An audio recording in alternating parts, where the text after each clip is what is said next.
Brian Walshe in court this morning, now charged with the murder of his wife, Anna.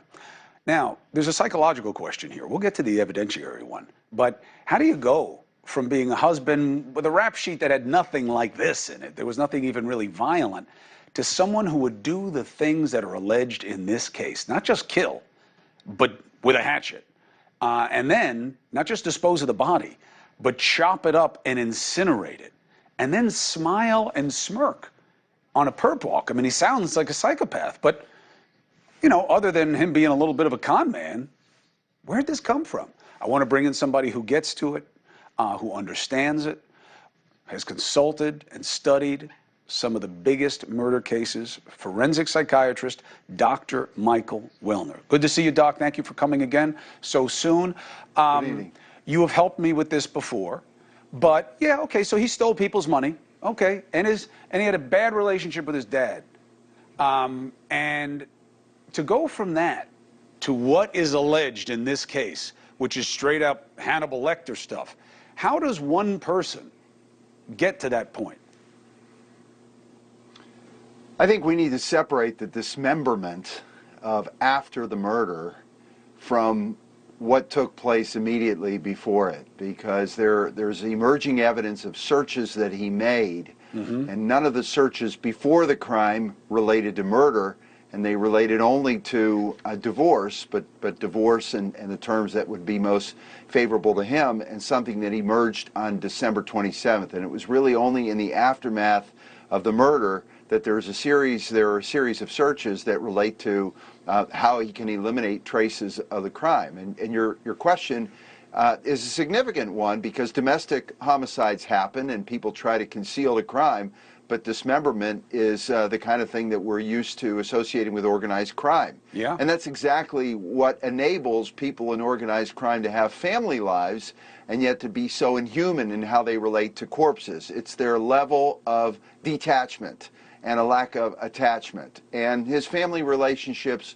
are important, that he shows the capacity to break away from his family to an extreme degree, and it shows that whatever his past, the quality of his attachment is very different from the quality of attachments that we may find. You want to call it psychopathic, you want to call it another name, but it takes an extreme level of detachment and self-absorption to be so determined to eliminate traces that you also eliminate your feelings of emotional connectedness to the very person that you were married to, had children with, and perhaps unexpectedly, unanticipatedly killed.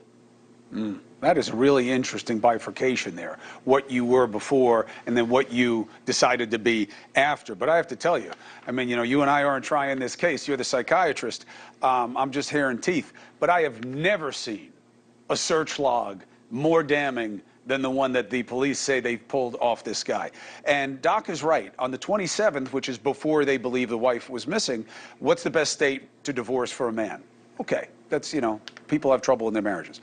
After, how long before a body starts to smell? How to stop a body from decomposing? How to embalm a body? Can you throw away body parts? What does formaldehyde do? How long does DNA last? How long for someone to be missing to inherit? Can identification be made on partial remains? How to clean blood on a floor? Luminol to detect blood? What happens when you put body parts in ammonia? Best tool to dismember?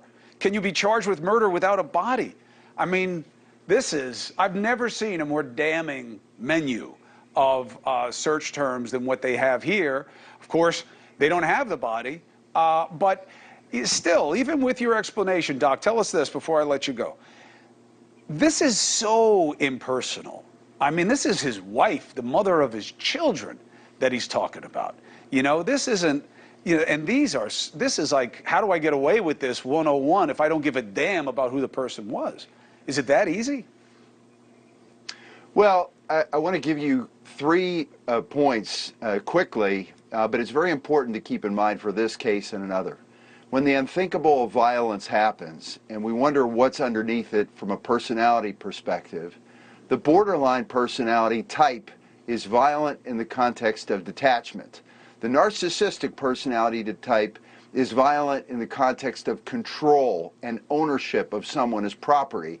And the antisocial or the psychopathic person will become violent as an instrumental object aspect of material gain. Go through those searches again, and which one stands out? How long does a person have to be dead before you inherit? And maybe he was detached because his motivation to the marriage, the kinds of things that we might see he was drawn to, he may have been drawn to a trust fund or a substantial sum that was attached to her that would not have been available to him in divorce. Hey, thank you for watching.